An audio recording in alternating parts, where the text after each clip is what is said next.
Kailan ka huling umiyak? Naiyak lang ako isang beses. Kailan yan? Nung pinagbabaril yung kuya ko. Naiyak na rin ako sa isang babae. Oh, yan.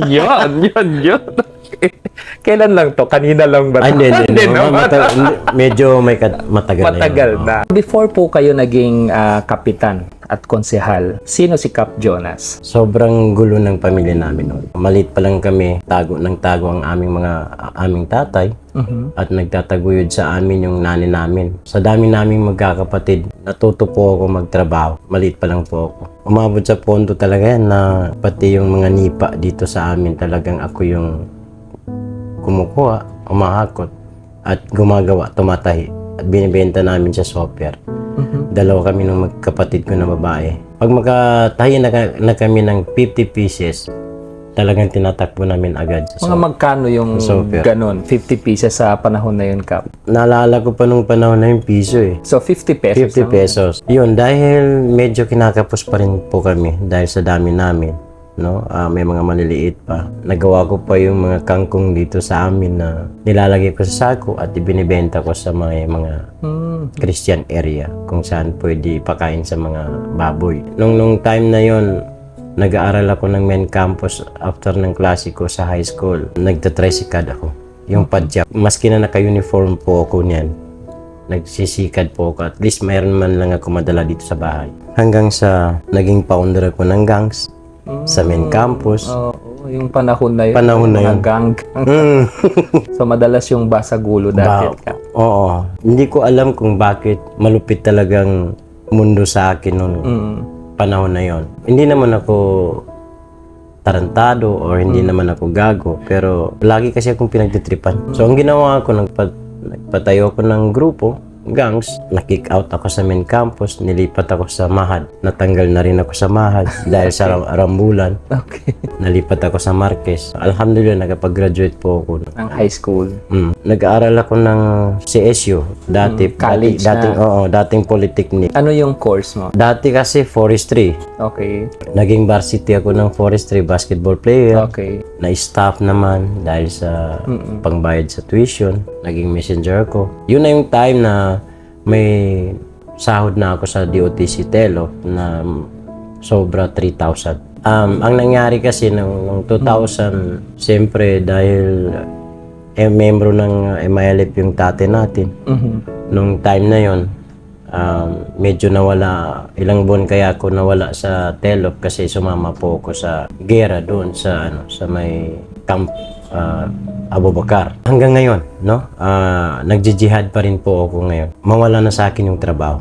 Wag lang yung jihad. Ano yung turning point, Cap, na naisipan mong pumasok sa paninilbihan sa taong bayan, no? Sa gobyerno? Actually, unexpected din talaga na maging barangay official ako ng Biniroan. Nung time na yon, doon po ako sa Telo. Dumaan yung tito ko. Sabi ko, Bapa, saan ka magpunta? Sabi niya, kukuha ako ng form, magpapile ako ng kagawad, independent. Sabi ko, ganun ba? Pwede samahan kita? Okay. Sumama ako, sabi ko, pwede sumali? Okay. Oo, ganun ang ginawa ko. Independent naman, no? Nag-fill up ako ng form. During campaign talaga, wala akong iniisip. Doon lang ako sa office. Sinasabihan ako ng mga tao, magkampanya ka na. Sabi ko, hindi.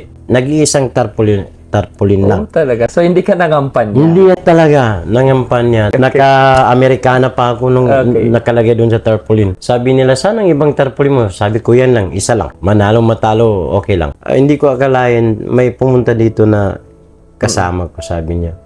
Uy, gumising ka dyan. Ba't ka natutulog? Panalo ka. Paano ko manalo?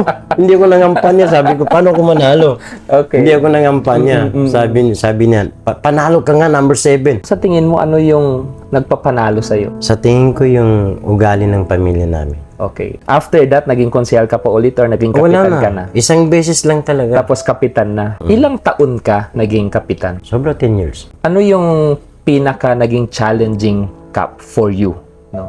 Nung kapitan ka ng barangay na to? Ang pinakamahirap sa totoo lang bilang punong barangay, yung bang gusto mong gumawa ng paraan para makatulong pero may limit, no? May limit, kinakapos ka talaga. Pinakamatindi na parang yung may lumalapit sa'yo na mag-hospital, wala kang maiabot. Masakit. Sobra. Kaya ang ginagawa ko dito sa amin, na-realize ko talaga, hindi araw-araw may pera. Sabi ko, bawat buwan, maglaan tayo ng ganito, ganyan. Pang-hospital, pangkasal, pangpatay, yon. Okay.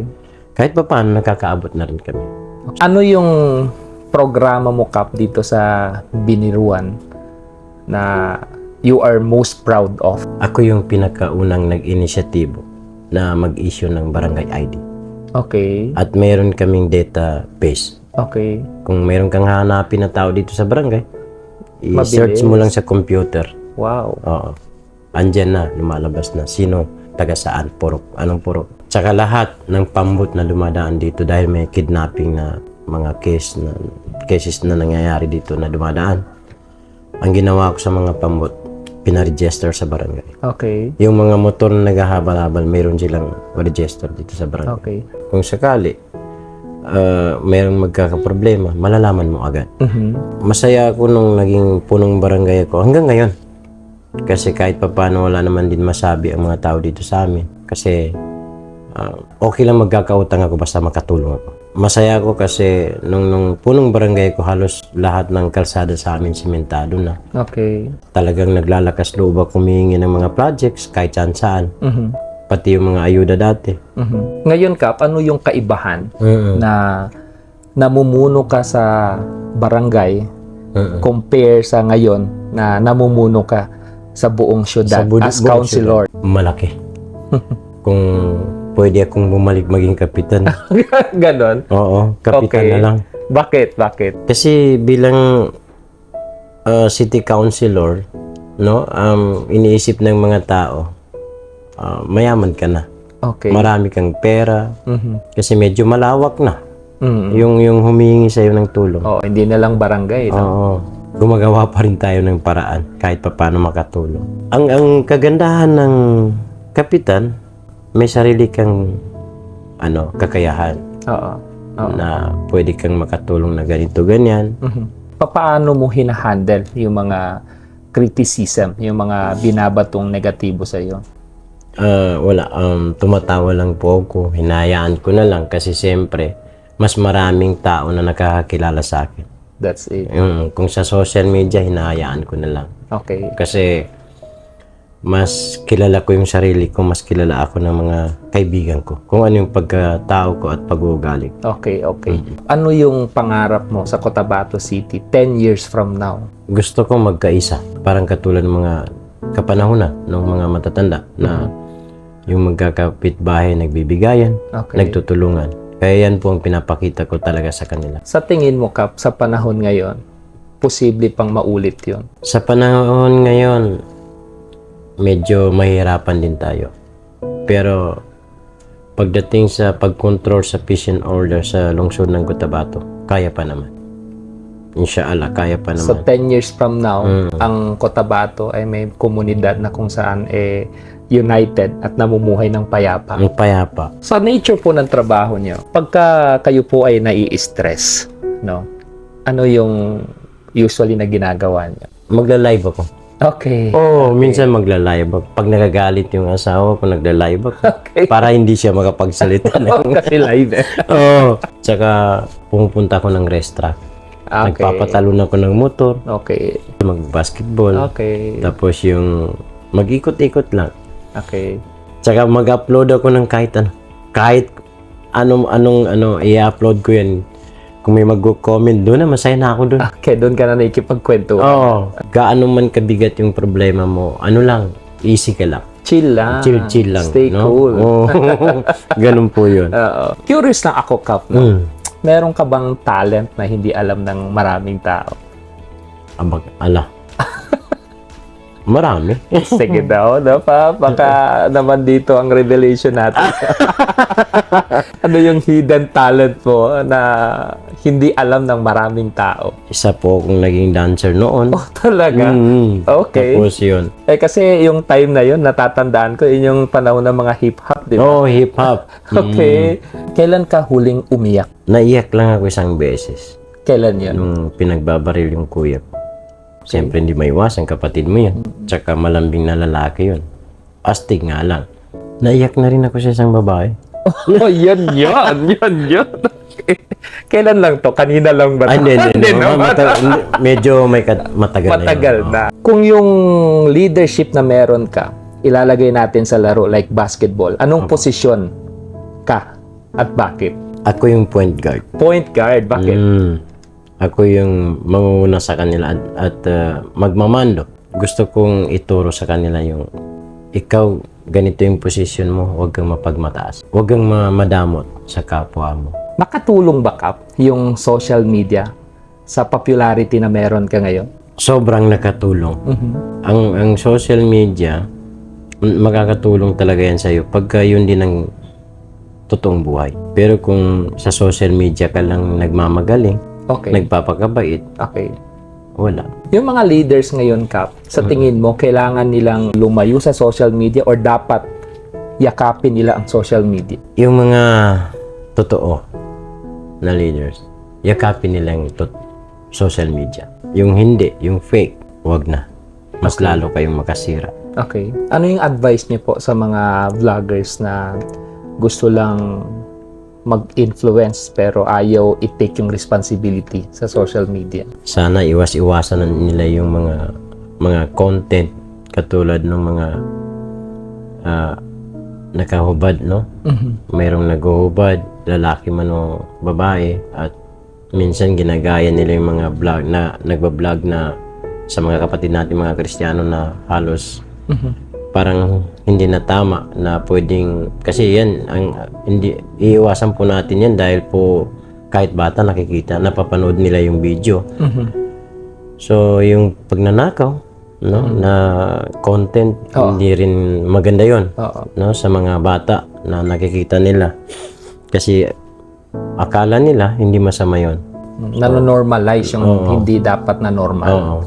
Gusto ko yung katuruan ng Islam, pwede nilang gawin, no? I-content or paano sila tumulong. Ano yung gusto mong maalala ng tao every time na nababanggit yung pangalang Kap Jonas? Matulungin. Okay. Ilang taon na kayo ngayon, Kap? If I may ask? 44. Bata pa. Sa 44 years of your existence, Kap, tsaka lahat ng napagdaanan mo, ano yung pinaka natutunan mo sa buhay? Pinaka natutunan ko talaga yung tawag nilang kalmado, sabar. Okay. Sa sabar talaga. Ilang beses na rin ako pinapahiya pero nagsabar din ako. Kung babalikan mo yung Kap Jonas noong mga panahon na gumagawa kayo ng nipa, nangunguha ka ng kangkong, di ba? Nagdadrive ka ng pedicab.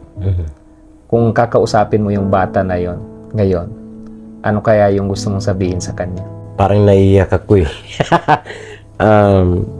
Salamat sa kanyang pagsabar. Salamat sa kanyang sakripisyo. Salamat kasi kumbaga hindi siya nadala sa mga bisyo. Meron ka bang pinagsisihan sa buhay mo? Naging kapitan ako na hindi man lang naabutan ng kuya ko. Pinagsisihan ko rin yung ba't hindi ko tinapos yung kurso ko. Thank you so much for gracing my invitation. I know you're so busy. Alhamdulillah, that was a meaningful conversation. At ang istorya po ni Kap Jonas sa isang patunay na yung ating nakaraan will not define kung ano yung pwedeng maging future natin. Magagamit natin yung lahat ng natutunan na yon to be a better person. So I hope na maraming na-inspire. I hope na marami kayong natutunan sa conversation na to. See you po sa mga susunod nating episodes. Thank you so much.